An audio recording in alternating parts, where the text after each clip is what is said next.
안녕하세요. 시니어 세상의 강 대표입니다. 요양원이나 주간보호센터 및 재가 방문요양센터까지 이러한 장교양기관의 운영을 총 책임지는 사람을 우리는 원장 또는 센터장이라고 흔히 부릅니다. 하지만 엄밀히 법적인 용어로는 시설장 또는 관리 책임자라고 명시가 되어 있는데요. 그럼 장교양기관의 시설장이 되기 위한 자격을 한번 보겠습니다. 흔히 장교양 사업을 한다고 하면 요양원, 주간보호센터, 재가 방문요양센터가 대표적입니다. 우선 요양원 시설장이 되기 위한 자격 기준입니다. 첫 번째는 사회복지사업법에 따른 사회복지사 자격증을 취득하시면 가능합니다. 사회복지사 1급의 경우는 취득이 쉽지는 않지만 2급의 경우는 비교적 쉽게 취득이 가능합니다. 그 다음은 의료법 제2조에 따른 의료인 중에서 의사와 간호사 면허를 취득한 분들이 가능합니다. 다음은 주간보호센터 및 재가 방문요양센터입니다. 마찬가지로 사회복지사 및 의사나 간호사가 시설장 자격이 되는 것은 동일합니다. 다음으로 최근 신설된 기준인데요. 2020년 12월 15일부로 노인복지법 시행규칙이 개정되면서 물리치료사 및 작업치료사도 장교양 기관에 경력이 1년만 있다면 시설장이 될 수가 있습니다. 그리고 마지막으로 장교양 기관에서 5년 이상 근무하고 소정의 교육을 이수한 요양보호사 및 간호조무사도 시설장의 자격이 주어질 수 있습니다. 이렇듯 시설장의 자격 기준이 정해져 있는데 장교양 기관을 설립하는 대표자는 자격증이 필요가 없느냐? 네, 필요가 없습니다. 무슨 이야기냐면 장교양 기관을 설립하는 대표자와 시설 운영을 책임지는 시설장은 꼭 같은 사람이 아니어도 된다는 말입니다. 즉, 내가 관련된 자격증이 없다고 하더라도 장교양 기관을 설립할 수 있다는 말입니다. 다만 설립 이후에 내가 기관의 장이 되어서 운영을 할 수는 없다는 말입니다. 더 쉽게 설명하면 장교양 기관은 100% 개인의 사유 재정을 통해서 설립을 하게 되는데요. 이 비용을 전담하는 것이 대표자이겠죠. 대표자는 결국 투자자이자 설립자가 되는 것인데요. 범죄 경력이나 정신병력 등만 없는 정상적인 사람이면서 설립을 위한 재정만 감당이 된다면 누구든지 장교양 기관의 대표자가 될 수가 있습니다. 물론 일반적으로는 장교양 사업을 시작한다고 하면 본인이 대표자이자 시설장을 맡아서 근무하는 것이 일반적입니다. 하지만 경우에 따라서는 대표자가 시설장을 맡지 않는 경우도 종종 있습니다. 몇 가지 예를 들어드리겠습니다. 구독과 좋아요는 영상 제작에 큰 힘이 됩니다. 부탁드릴게요. 첫 번째로 예를 들어 강군이라는 사람이 주간보호센터 창업을 너무 하고 싶어 합니다. 시설을 설립하고 나서 물론 시설장으로 근무를 하고 싶지만 의료인도 아니고 사회복지사 자격증도 없습니다. 물론 물리 및 작업치료사 면허는 더더욱 어렵겠죠.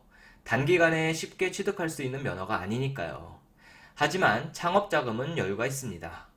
이분이 시설 설립 이후에 시설장으로 근무를 하기 위해서 그나마 가장 현실적이면서 빠른 방법은 사회복지사 2급 자격증을 취득하는 것입니다. 하지만 사회복지사 2급 자격증 취득을 위해서는 전공은 무관하게 2년제 대학교 졸업 이상의 학력에다가 16개의 전공 과목을 수료해야만 합니다. 물론 이 과정은 인터넷으로 가능합니다. 그 이후에 160시간의 현장 실습을 다녀야 합니다. 하지만 요즘과 같은 코로나 시국에 녹록지 않겠죠. 전문대 이상의 학위가 있는 상태에서도 결국 최소 6개월에서 1년 정도의 시간을 들여서 사회복지사 2급 자격증을 취득할 수가 있다는 말입니다.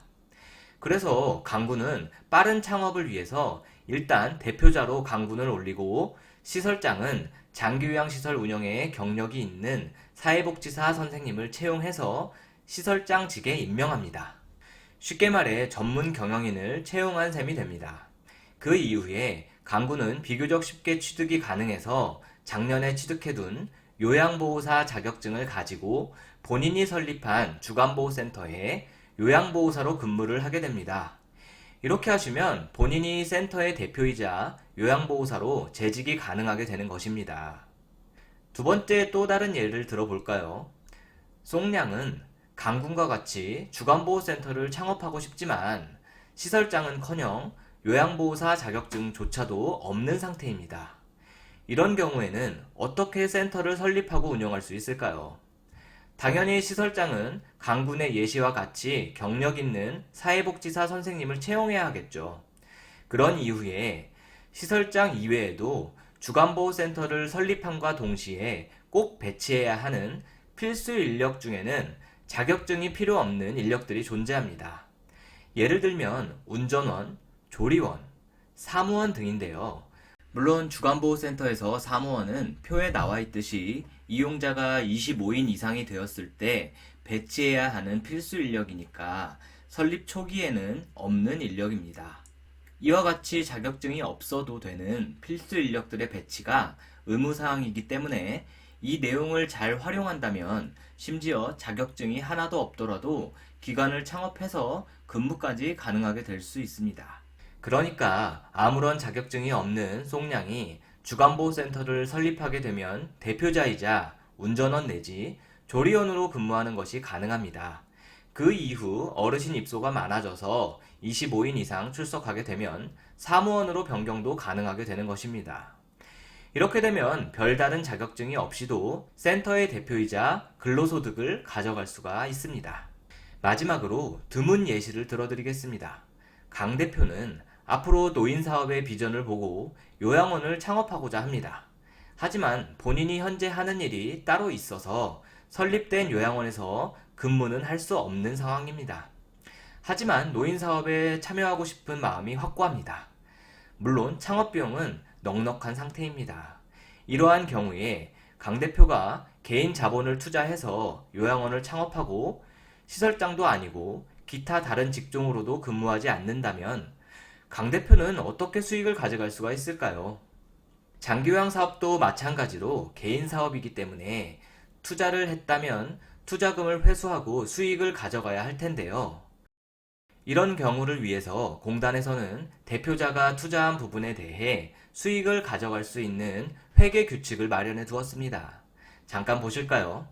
기타 전출금은 민관 기관의 특성을 고려해서 반영된 것으로서 장기요양 기관으로 지정된 노인복지시설이 시설 전체에 세입에서 재반 운영비 등에 영향을 미치지 않는 범위 내에서 세출 예산에 편성해서 지출할 수가 있습니다. 기타 전출금 계정은 사회복지시설인 장기요양 기관의 경우 사회복지법인이 아닌 대표자에 대해서 사용 가능하며 재가 장기요양 기관의 경우에는 모든 대표자가 사용이 가능합니다. 민간기관의 특성을 고려하여 반영됐다는 말은 수익을 가져갈 수 있는 개인사업의 특성을 인정한다는 말입니다. 그래서 종사자들의 인건비를 꼭 포함시켜서 시설 전반에 운영비를 지출하고 나서 잉여금이 남을 경우 대표자가 기타 전출금의 명목으로 가져갈 수 있도록 만들어 놓은 것입니다. 물론 기타 전출금이라는 수익을 가져가기 위해서는 시설에 입소자가 상당히 많이 등록되어서 운영이 원활하게 이루어질 때에만 가능한 것이니까 설립 초기에는 어림도 없겠죠.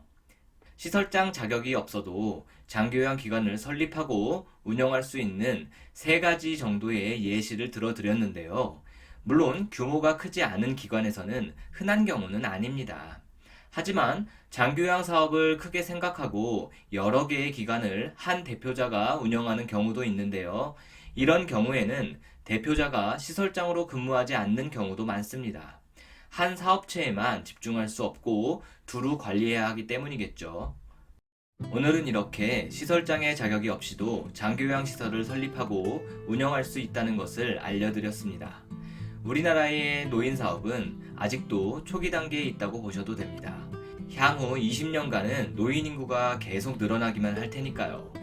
일반 사업과 다르게 지켜야 하는 규칙이 좀 많아서 처음엔 머리가 좀 아플 수가 있지만 공단에서 정해둔 규범을 잘 지켜가면서 정직하게 운영하려고 노력한다면 아직까지는 안정적인 수익이 보장되는 것이 장기요양 사업일 수 있습니다.